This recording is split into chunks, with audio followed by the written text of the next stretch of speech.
human tool for survival, but it is a fragile phenomenon. It is constantly changing and easily lost because it exists only in our minds. Our written languages, government, buildings, and other man-made things are merely the products of culture. They are not culture in themselves. For this reason, archaeologists can dig up culture directly in their excavations. The broken pots and other artifacts of ancient people that they uncover are only material remains that reflect cultural patterns.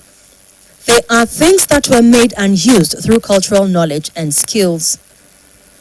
There are 3 layers of culture that are part of learned behavior pattern, and they are cultural tradition, subculture, and cultural universal. Culture is the way of life of people. It is shared values and beliefs in a given group. People in every culture are raised with a set of values, beliefs, and attitudes. Some are held deeply, and in many cases, they have never been questioned. Others may be negotiable or debatable, but all affect how a person receives a new message. Culture is vital because it enables its members to function with one another without the need to negotiate meaning at every moment. Culture rules every aspect of people's life. The things produced by culture, which is perceived by the 5 senses, are simply manifestations of the deeper meaning of culture. Religion cannot affect our religion, neither our culture affect religion, but it depends. See, culture is apart, religion is apart. But in one area where it can affect religion is that when in our religion activities, like let's say a Yoruba idol, God of idol, our religion can be affected when you talk of worship in one area. And at the same time, our culture cannot be affected somehow if it is just natural culture. In one area, we can compare them because culture is what we are doing naturally and what they are born us with. In the area of religion is what God gives to us to do to please Him. Culture can affect our religion in a positive way. Why? When you study especially our own culture, you will realize that the way of our dressing, the way of our greeting, the way of our speaking is polite with the word of God. In our culture, you will derive and you will see humility out of our culture. You will see everything that children are supposed to do with their parents, what parents are supposed to do with their children in our own culture. So in a positive way, culture can affect religion, and our culture, I believe that is a good culture. We can compare culture with religious activities. For example, now, my own religion, which is Christian, Jesus Christ came to the world, number one, to show himself in the way of humbling himself. He died for us, he resurrected, and if you study our culture, they taught us in the way that we need to humble and honest in everything that we are doing in aspect of our life. Now, in my own religion as a Christian, you will realize that the mode of our dressing, they taught us the way we can dress. Bible teaches us the way we can behave, everything. And if you study our culture taught us how to dress normally, non-abnormal. You can never see it in our own culture to dress in an abnormal way. Which means if you compare our culture with religion, you will see that if somebody can study the culture and study the word of God, that person will be a unique person in the society. So our culture and religion, we can compare it, and it's in a good way. Our cultural activities, okay, for example, when you see people dancing, when they are doing cultural dance, they can use cultural dance to perform anything to teach people anything. They will derive lesson out of out of cultural dance. Now, there's something called dance drama. They can derive something out of they can derive lesson out of that drama dance for the multitude to learn the lesson. So which means we can eradicate culture in the society, not because of anything, because of the lesson and because of things that people can learn out of it. So culture is very good and it's very essential in the community. Culture in short form is just the way of life of a particular group of people. That's the way they behave, the way they dress, the way they eat, even their religion is part of the culture. Yes, it can, and indeed it's affecting it in quite a number of ways. So what is happening in our society today is not the same thing as we had in our father's days. You know, the kind of dressing, the kind of address, the way you talk, the way you eat, all these things go a long way to affect the religion of our people, particularly today. What I can say really is that it is civilization, not culture per se, that is affecting our way of life or our religion. It is the cultural contact brought about by civilization that is affecting both our religion and our culture. It affects the dressing, it affects the mode of the way we deal with our old people. You know, in the past, though in some places it's still old, in the past, you can never see a young boy or a young girl meeting an adult on the way, whether you know him or not. You say good morning, ekarosa, ekujuma, ekpele. So all these things are the way of life which you call culture. In religion also, particularly the Christian religion, there is respect for elders. That is one of the tenets in the Christian religion. Give respect to your father and your mother, not only your father and your mother alone, but people that are older than you. There are some that need to be upheld for our identity, for cultural identity. I'll give you an example, or give some examples, depending on the time we have here. You see, the Orioloko, the mask that was taken here from Benin, it was because of the value attached to it. You understand? All these things, our identity, you know, when those things you can identify with a group of people, the Orioloko and the rest of it, they are there all over the places, the traditional centers, yes, but where you still today, where where cannibalism is being practiced, you know, where you have to kill people, immolation because you want to satisfy some gods, those ones should be discarded. What I really understand by culture, the way a group of people is built, or what they believe, where from the word go, when the community starts. Culture affects religion, because some people in this southern area believe on certain things which does not abide with the rules and religion of Jesus Christ. So culture really affects religion. Political abilities in Nigeria as a whole, it's not too bad, but we are now influencing it. We are bringing a foreign culture now to disregard our culture. For example, women wearing dresses, it's not our culture here, it's a foreign culture. So it affects religion. So culture, in other hand, affects religion. Culture is our own traditional, our family inherited. As we are Africa, Africa has its own culture, as white people have their own culture. Our own culture, most of us come from the Ifa origin, Sango origin, Orisha origin, Oshun, Obatala. All these things are our inheritance. There is a great difference between culture and religion. Like myself, Fakayode is my name. I'm from Ifa family. We have many people they are Muslims, they are Christian. Our originated is Ifa. From beginning of the world, Ifa is the pioneer. But when many people are extending to different places through religion, they join many ways. Some become Muslim, some become Christian. Our cultural activities, as we are in Nigeria now, many people, they have mixed it together.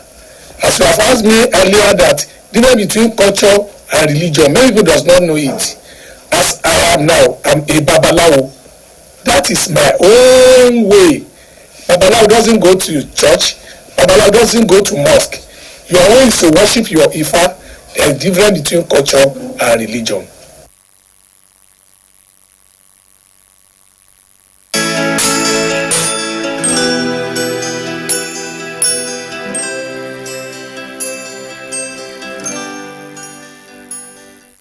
Wow. Many thanks for staying tuned. It's the Big Morning Show right here on BCOS television. A lot of commentary there on culture. It seems no matter who you ask, everyone has a comment or an opinion about what culture is. But one thing you can take away from that is that it is your way of life. Yes, and like the man said, culture, religion, you know, they go hand in hand. Yes, we cannot separate culture, neither can we separate religion. I think there's this close bond between these two words in our way of life.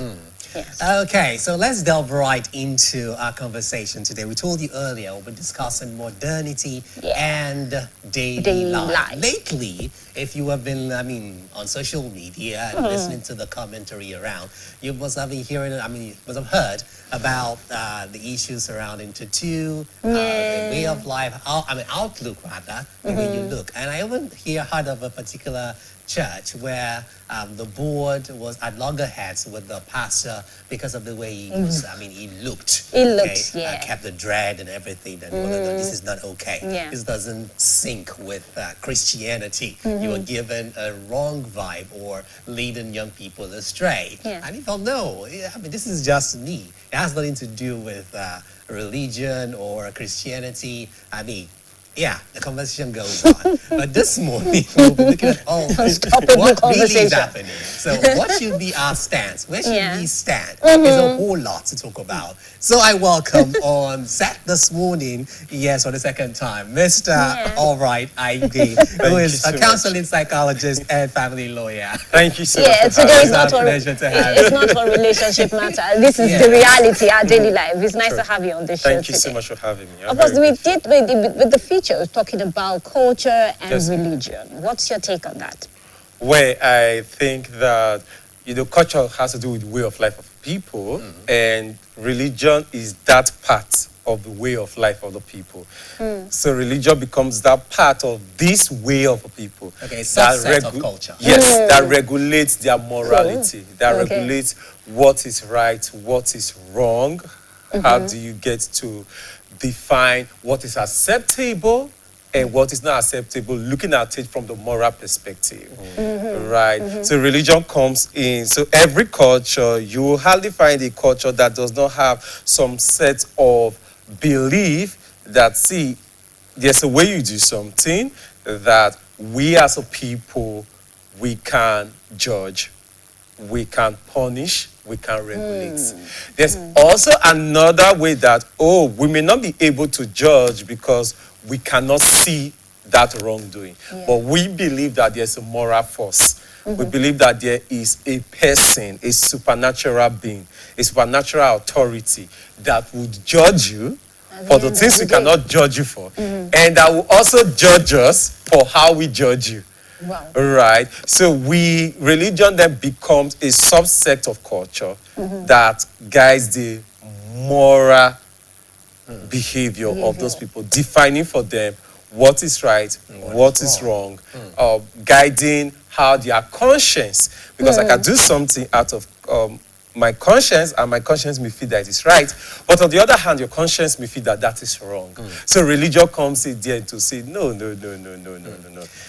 we're going to come to the issue of conscience later. Yeah. All right? I love the way you you explained that. Yeah. Because in the 21st century, there's so much talk about the need for self-expression and how you're supposed to be your own person and all that. So, I mean, there are times when this clashes with what community expects from you. So where do we draw the line? We should draw the line between to what extent can you be you? And to what extent can you be us? Okay. Right. So the us has to be there. Yes, the us you have to be you in certain things, right? When it comes to certain situations and certain things, we want you to be able to, we want to enjoy your uniqueness. We want to enjoy your unique personality. We want to enjoy the new perspective, ideas, behavior you are bringing into the group. But at the same time, because we are not creatures of instinct, we are not regulated by instinct, as it were, we all have to come and say, okay, for us as a people, for us as a community, for us as a group, this will be how we'll behave. This will be, you have freedom of speech, right? But then, this is what is going to regulate how we talk. Yes, you can talk, but we want to see this is how you talk. Yes, you can dance, but we want to say this is how we dance. This dance, do we regard it as moral? This dance, do we regard it as immoral? We are not saying you cannot dance. We are not saying you cannot dance certain dances. But we are saying you cannot dance certain dances in certain places before certain people. But is it not that the community itself, the society itself, the environment is choosing who we should be? No. We are actually not choosing who you should be. We are actually saying that you should not be without a moral compass. Okay. Right. But then how do you tell? Because I don't think I'm going to find a moral compass. Who takes moral? Who makes you the moral judge? You're saying that. Okay, this is how I want to live my life. How do you tell me how I should live it? That is where religion comes in. Okay. That is where religion comes in for most cultures, for most tribes.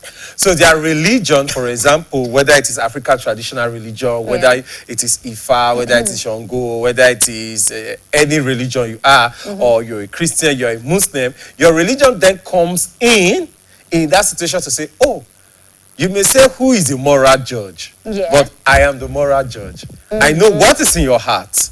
I know at the end of the day that yes, you may do this, but in the long run, I've given communities, it's either they have multiplicity of religions, or two, they may have one religion with different doctrinal beliefs.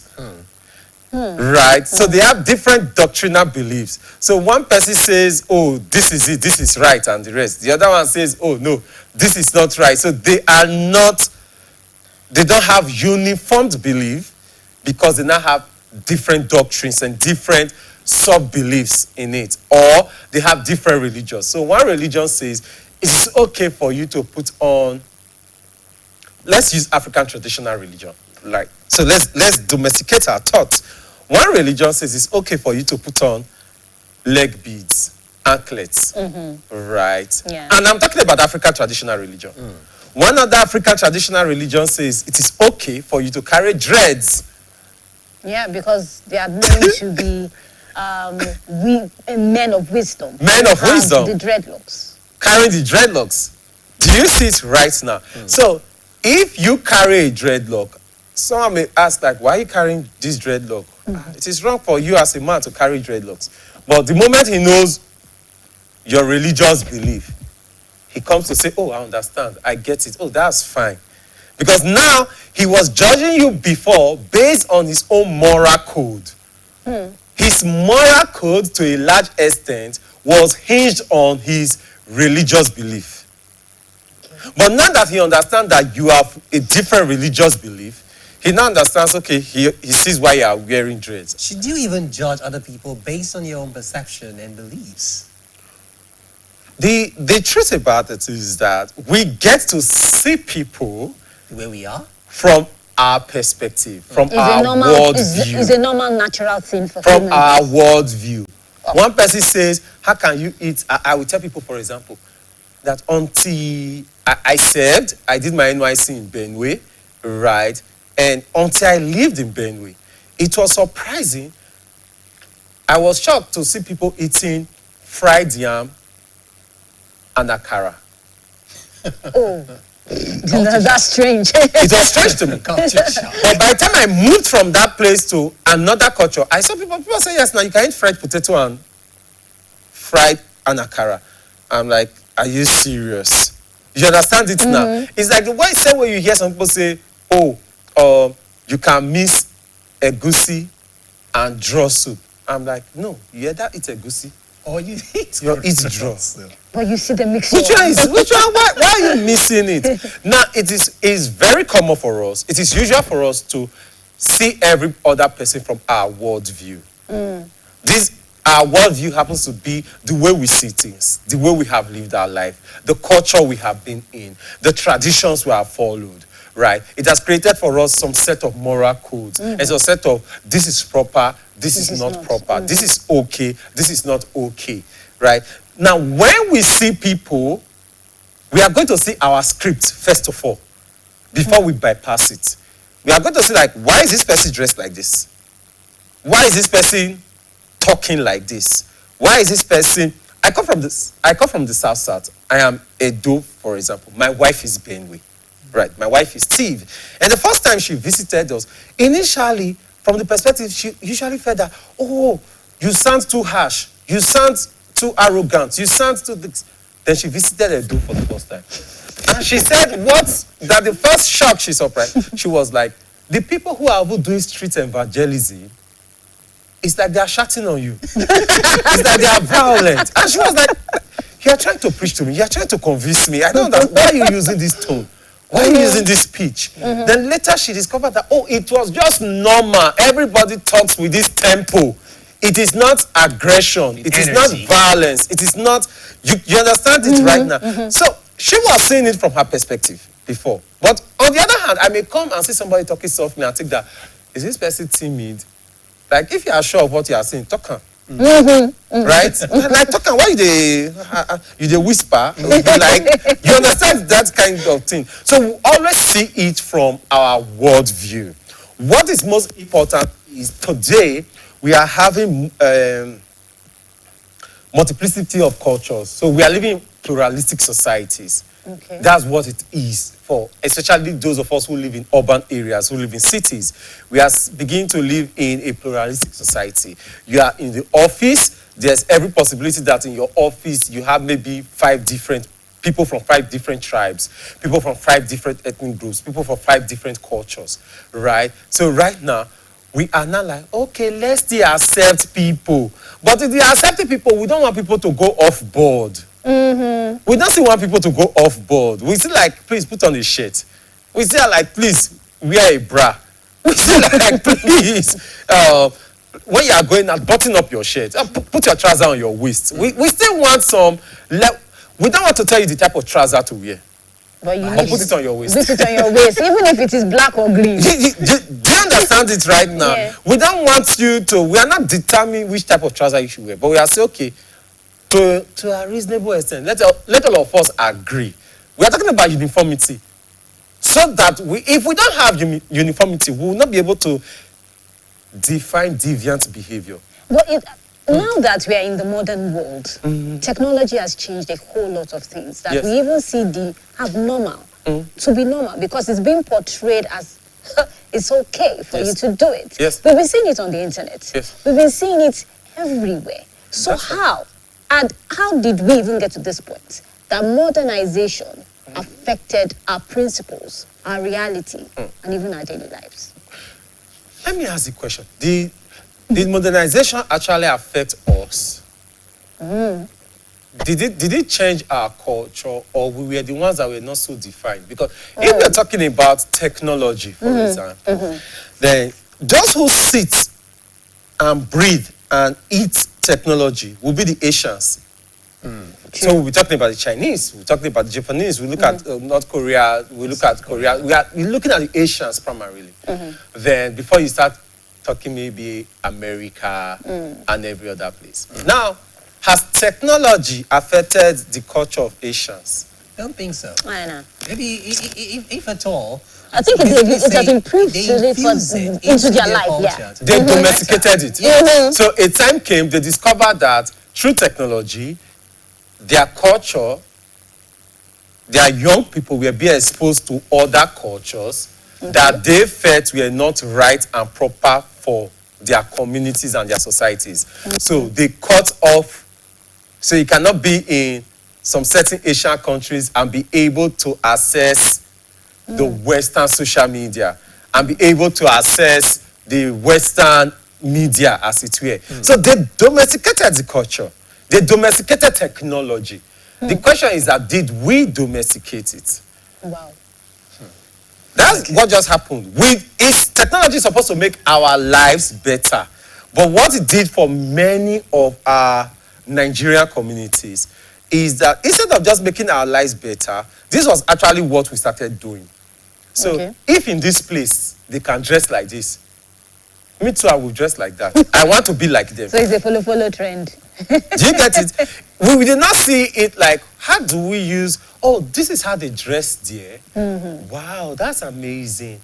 What can we do to export us so that they too can see how we dress? Is this how they talk? Oh, what can we do to ensure that they also see how we talk and they carry how we talk? We are doing one of it that is very cool. One side of it is cool. Like, for example, Afro music. Yeah. Right. So we use the same media and technology to be exporting our Afro music. Yes. We are using, so with Afro music, we are exporting our dressing. And with time now, we are beginning to, there's a rise in other people accepting our food. Right? So it is little by little. But the first problem we had was that when it came in, we did not domesticate. We did not domesticate. So people started, there became this fight like, oh, I want to dress like that. So some person that I look like dresses like this. Yeah. And instead of us explaining to them to say that is their culture, we too we should promote our culture. How do we advance our culture? How do we better our culture? We made the wrong move. We started fighting the younger ones. We started defining it as deviant behavior. And you see, once somebody starts thinking that what I'm doing is not wrong, he will try to also superimpose his own belief on you. You are trying to regulate it, he will try to superimpose his own belief to that I'm not wrong. We did not. But right now, see, cargo pants. Those days we used to call it combat. Right? Growing up, we call it combat. It's like you're wearing combat and the person is wearing combat. Today it's now called cargo pants. Yeah. Right. Cargo pants came back to fashion. Yeah. And all of a sudden, we can see how in Western Nigeria, it became domesticated immediately. We did not kick it off. We accepted it, but we started using our ashoke for it. So instead of using chinos and using jean and the rest, we domesticated it. We started using our ashoke for it. So right now, yes, you can still wear your cargo pants if you want to wear cargo pants, right? Yeah. But you can wear it now, and you can still put boba on top. Yeah. Okay. So you see the domestication of it. We need to take charge. I cannot feel. Okay, you did say that we weren't telling the young people, okay, look, this is not the way it's supposed to be, and all that. Some adults, some people of the millennials or older people, yes, might think, okay, no, we do that. And the younger ones will feel, okay, you say it, but the way you say is more like you're trying to impose. I was having a conversation with someone a long time ago, and he said, look, it's wrong for us to use adire. I mean, we're using that to make suit. He said that's bastardizing our culture. Those were his words. Okay. I said, okay, bastardizing our culture. That's our fabrics. Okay. We aren't even, holding on to our culture the way the Asians are. Yes. And yet you see them wear suits. True. But the materials they use are produced by them. So, I couldn't relate with them. So I understand, what you mean. But before we go further in that particular direction, I want us to take a break. Yeah. We'll take a break right now. When we return, this conversation continues. Please don't go away.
Okay, welcome back. It's still the mid-morning show. We're having a very interesting conversation right here on modernity and daily life with our guest, Mr. Alright Aigbe, who is a counseling psychologist and family lawyer.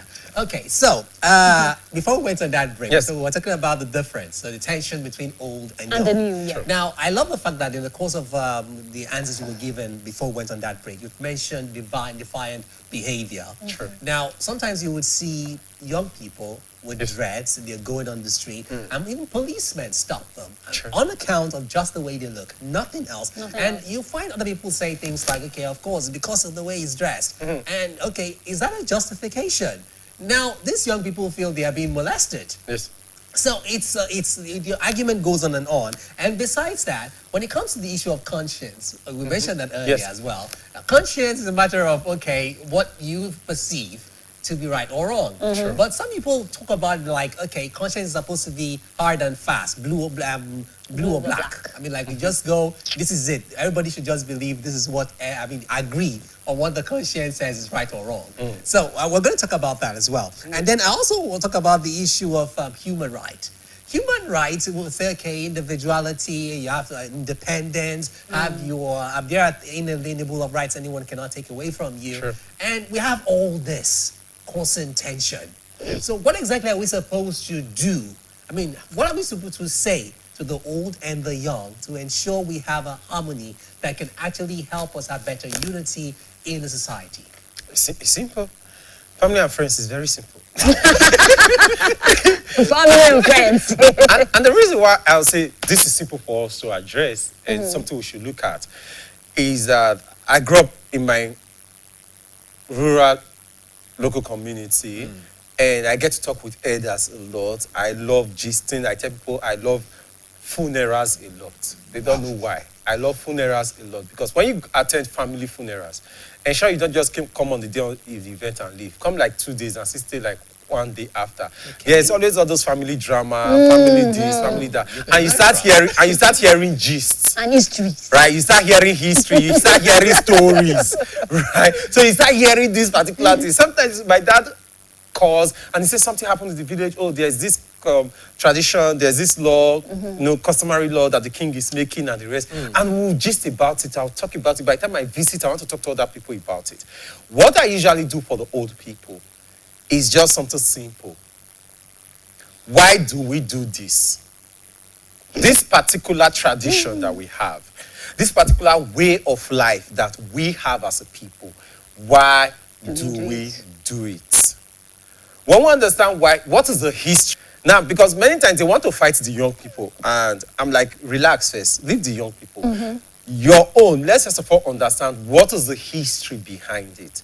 Because every tradition we have today was not bad, and this is what I tell young people.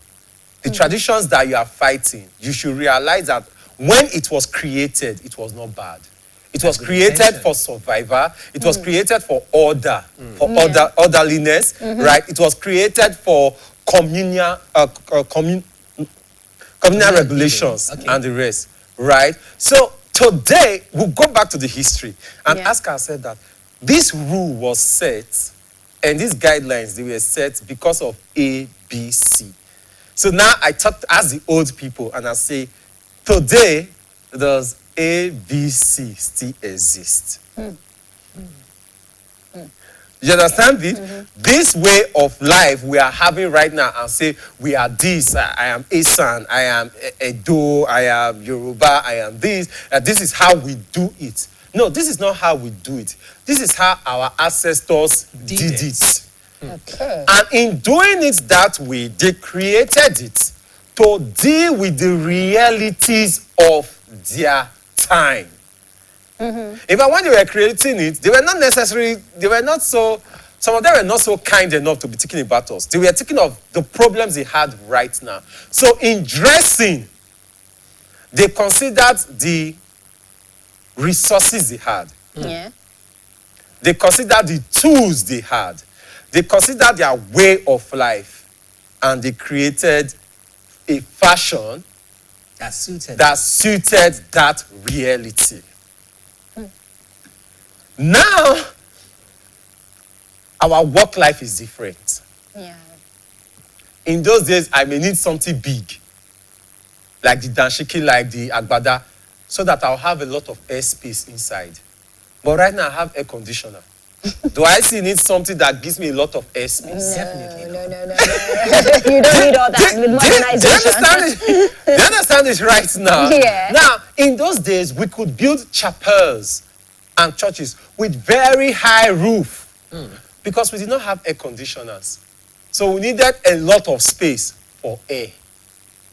So you ask yourself the simple question, why did we create this at that time? It's like in my own tribe, we have a traditional practice. I'm Asan. We have a traditional practice that when a woman dies, she's returned to her family home. She's buried in her father's house, right? And the question became, so I see people who are fighting it. They must return her to her father's house. And I come back and I ask the question, why did they create this tradition? In the first place. In the first place. It means they were trying to tell people that, see, women still belong to their father's house. So if you abuse them, or if you beat them, or if you kill them, know that you will still answer to her father and her brothers. So during the traditional marriage, a short wrapper is tied around her body. And she's shown to her in-laws. Look at how her body looks. Look at all the scars on her body. Whenever you are returning this body, we don't want to see trauma. We don't want to see scars. We don't want to see this and that on it. So because of that, wherever she is married to, those people know that they have to take care of her well, because she is only loaned out. She's like on a lease. She still has a belonging somewhere where you are accountable to. And now the question is, do I still need to bring body to be accountable today? Do you understand it right now? So we have to look at these different things. You have to put the swallow on your right hand side and put the swallow on the soup on your left hand side. But these days, people are now eating with cutleries. So why do I even need to separate the soup from the swallow? Let's put everything together. Why can't we put everything together and let it go? So the culture at that time, what existed at that time, made them to create this way of life. Now things are changing. If things are changing right now, we have to ask ourselves, like people tell me that, you see the sacrifice people make at the Orita junctions, at the this place and this place. That imagine the rubbish they are giving to their gods. See how ugly it is. And I usually say something. I say, the problem is that religion did not evolve. Because when that practice started, that sacrifice was very expensive. That sacrifice you see today and you call dirty, 200 years ago, do you know how expensive it was to get that palm oil, to get that yam, to get that 1 shilling, to get that? So can you see it right now? When it was created, it was very expensive. But because it did not evolve, it is not dirty to you. So you're saying we should ground behavior in orientation. Exactly. Okay, now I'm bothered. Because as much as, yes, we are trying to create this blend, to create this balance. Yes. But they say family is the unit that, we need to concentrate on True. to improve our daily lives. But now we are seeing modernization influencing families, influencing parenting. So where do we go from here? Because now that modernization is existing, a lot of things, and it is causing confusion for the children. Imagine a child telling you that, but you said we should do this. But in school they said, in those days, was it? So why are you not accepting it? Children are asking questions now. Right. So what can the family and parents do to ensure that, yes, modernization is there, but they can use it to create a balance and improve the modern life and even our daily life? Great. We understand that this family happens to be the smallest, the most important unit of society, right? Because every other thing flows from that family unit. And we also understand that culture over time evolves, right? Even our parents right now that are insisting on certain cultures, like that, their own parents fought with them.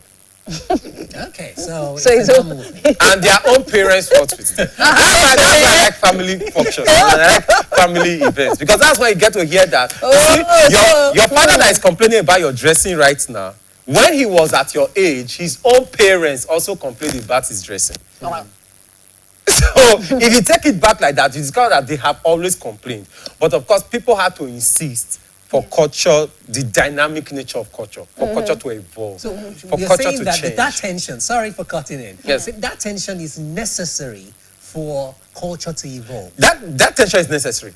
It's necessary for culture to evolve. What needs to happen is that we all have to now be respectful in being different. Right? In being different, we have to be respectful.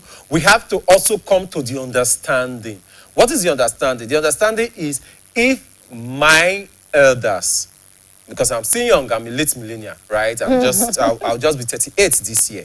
So if those who are, and that's not the proper thing to do, if I truly understand it, I will not just veer off 100%. I will not. I will always strike that win-win situation, 50-50 balance. Oh, I understand. Okay, if that is it, if that's what you are saying, okay, this is what I'll do. I'll not think about how to tweak whatsoever is a new thing that I want to do. Okay, maybe I should do it like that. So if you say, oh, dressing like this shows that you are irresponsible. I'm like, okay, it shows that I'm irresponsible. So where am I going to? If I was not coming to BCOS, I would not have been putting on native and wearing a that these people will have. So I can say I want to carry dreads. Like one of our musicians was carrying a particular hairstyle. But when he was to marry someone's daughter and to roll with some certain people, he removed it. Was it that the hairstyle he was carrying before was wrong? No, it was not wrong. But to deal with these people, what do I actually have? What do I stand to lose if I take it off? What do I actually stand to lose if I take it off? Because with this hairstyle, with this new hairstyle I have right now, I can roll with this set of people, and I can still roll with this set of people. I can be acceptable by both sides. There's a lot of wisdom in that, but a lot of People people do not agree. None of them will agree do to that. it. Some of That them will means agree. I am lowering myself, so I don't want to do it. Yeah, so you Is see, that arrogance then? That's the arrogance. That's the arrogance, because what you are trying to do is that you are failing to understand these people, and you are still in a bid to impose what you want. You have failed to understand these people, one, and number two, you have not given them the opportunity to understand you. So sometimes as human beings, we need to let go. Is that what you're saying? We need to say, okay, take a breather and just do it. Is that what you're trying to say? That you say, just do it anyway. It is what we call in negotiation the win-win situation. Okay. It's just simple the win-win.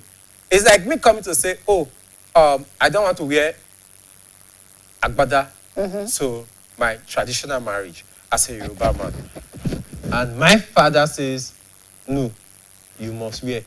Because you don't want to have a father like my father. That was okay. If you want to wear what you want to wear, I will not follow you. You can go alone.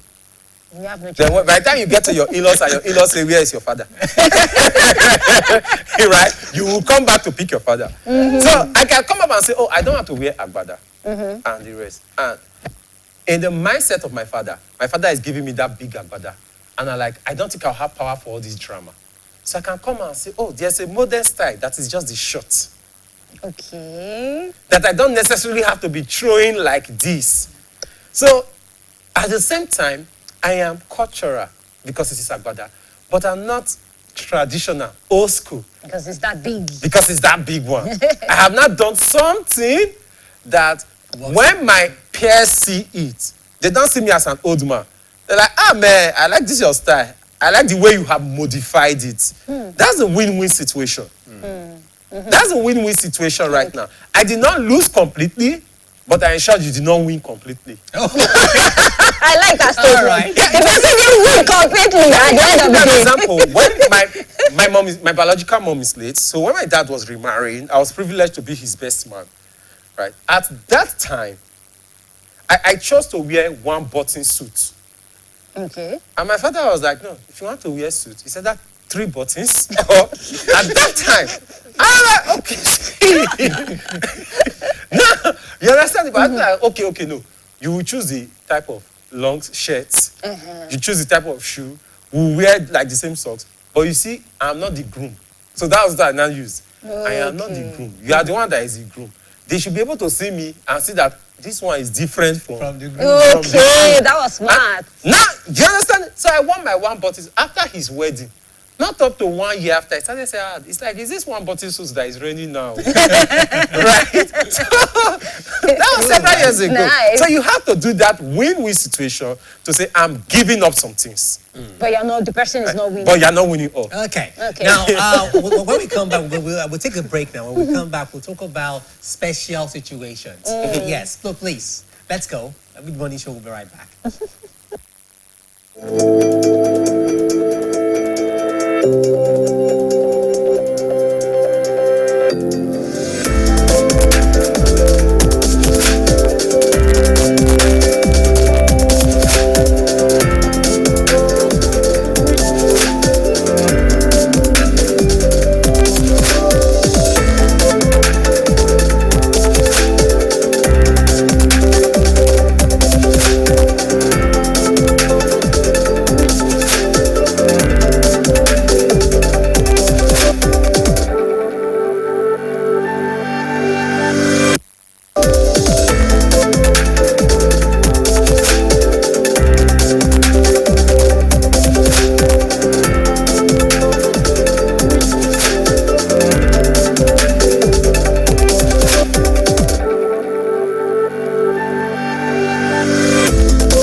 All right, of course, it's still the mid-morning show, and we are talking about modernity and daily life.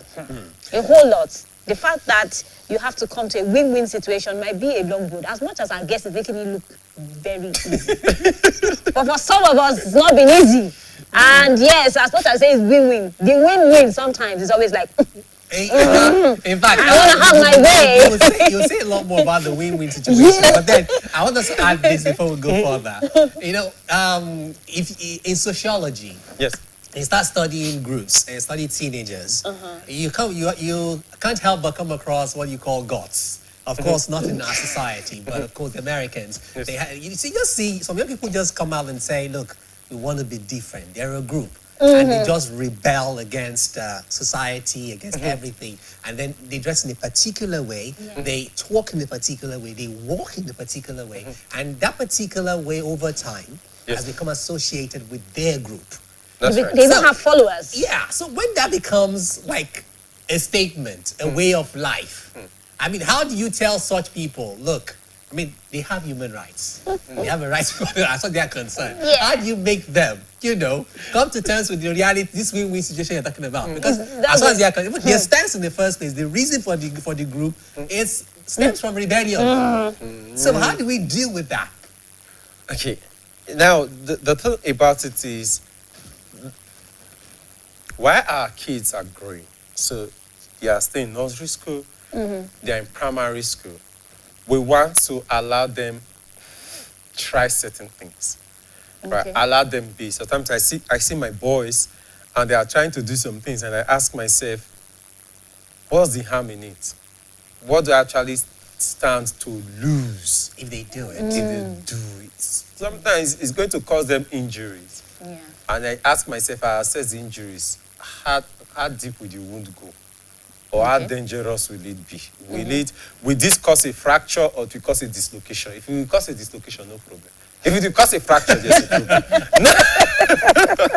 If it will cause a dislocation, okay, no problem. It means that we can easily just reset it. We can use hot water to press it. Right? The traditional way. But if it causes a fracture, no. Guy, that is beyond that. Now, what we should do is that many times as parents, and these times I'm looking at it from the broader society level, we want to reproduce ourselves in our children. It's usual for us to want to reproduce ourselves in our children. But we should always remember that we are different from our parents. Wow. When we grow older, we come to understand our parents better. That's the interesting thing. The older we grow, we just understand our parents better. We understand why we need certain rules for stability, for predictability. Humans need predictability. We need stability. So we understand rules with time as we grow older. However, while we are raising these young people, before they get to the rebellious, deviant stage, because it's by the time they get to the deviant stage, we are having issues. Yeah. By the time they are growing up, we should see how to focus on the major and not just focus on everything. So dressing is not a problem. Okay. Provocative dressing is a problem. Okay. So we are not supposed to focus on the dressing. We are supposed to focus on, see, the way you dress will tell how people will address you. But it does not end there. Because if we say the way we dress, we tell how people address you. A parent, older people may say, we don't like the way these girls are dressing. They are dressing in a very immoral way. When I hear parents say that, the next question I ask the parents is, on a very serious note, who will your son go after? Somebody who looks like you. Is it? Someone you describe This person you are saying is dressing in a particular way. Is the person most likely your son will go for? So when you are trying to regulate this person, have you regulated what your son likes or doesn't like? Because my wife, for example, wears trousers. But when she's going to my parents' house, she does not wear trousers. Because my parents do not regard trousers as something that is moral. Right. So at the end of the day, imagine if my parents was telling all the girls around them, don't wear trousers. And now their son decided to marry somebody. You must have seen that situation. And you hear that this kind of person is the one that was always fighting us and the rest. Look at his children now. Look at his son now. What happened was that rather than focusing on the morality of it, which is the building of the person's conscience as to what is right and wrong, they were busy going after dressing. The fruits. Instead of the roots, they were focusing on the fruits.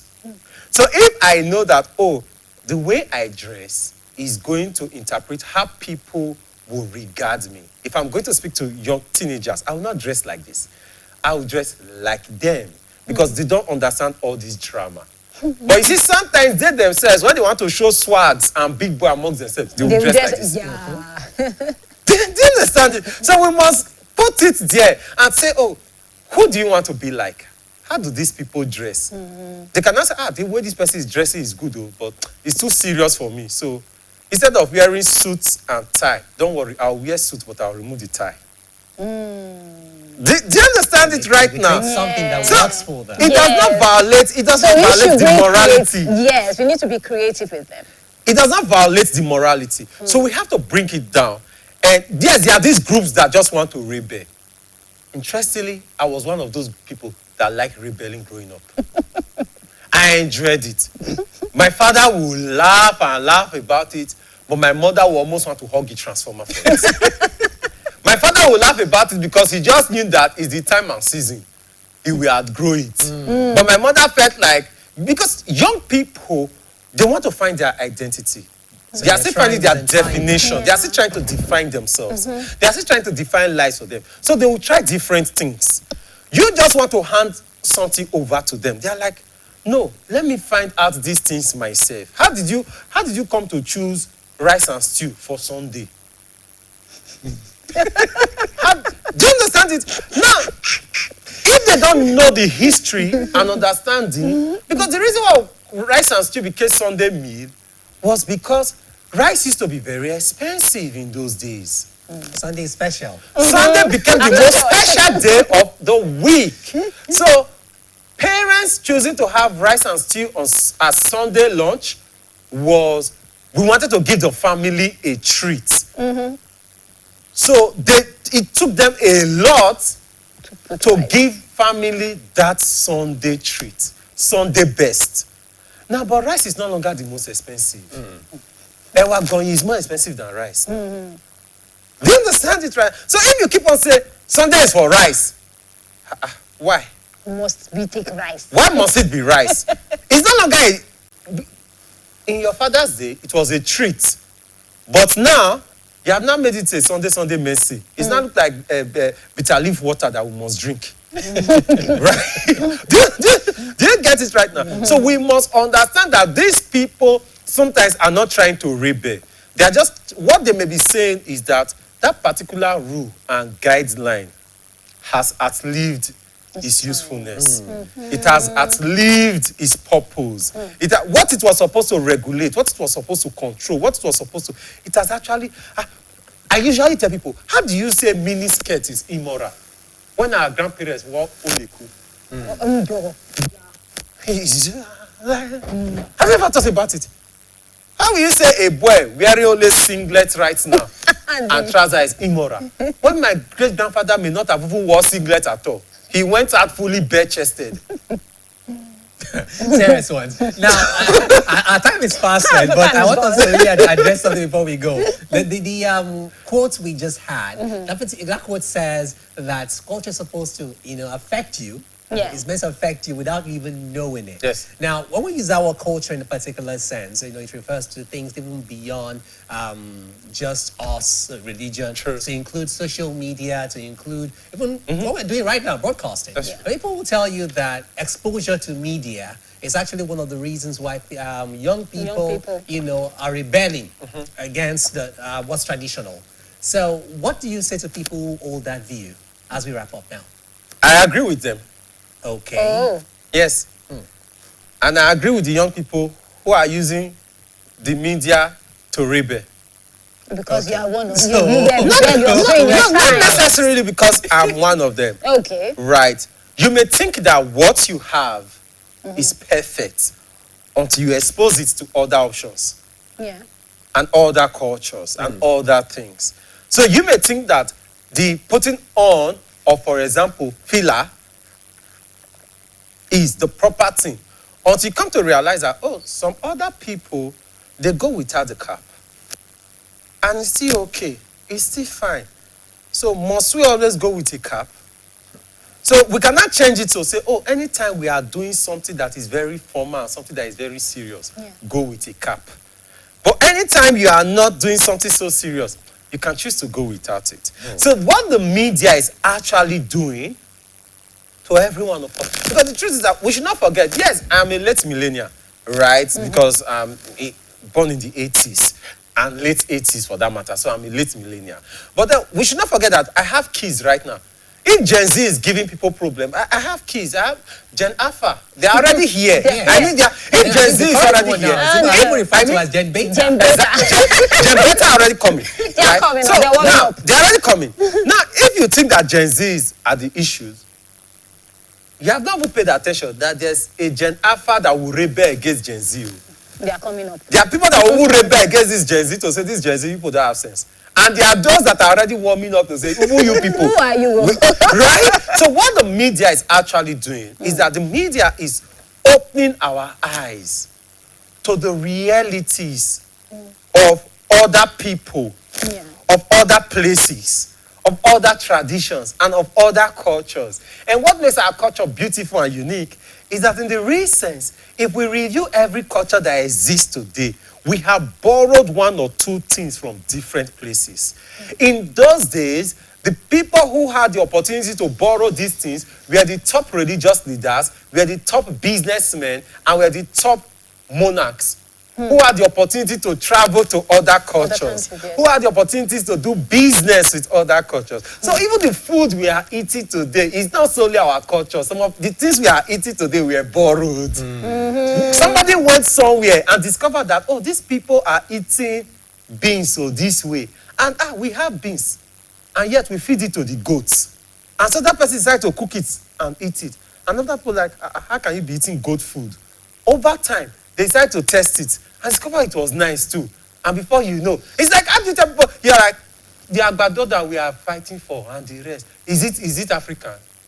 Cassava, is cassava. I will say it's for food that is our food. Is cassava African? Wow. Is cassava African? Was cassava not brought in? We say somebody drinking coffee now. We say, it's from me big boy. It's from me Oyinbo. Is coffee not African? Why is somebody drinking coffee and you're thinking that the person is from me Western? It's from us.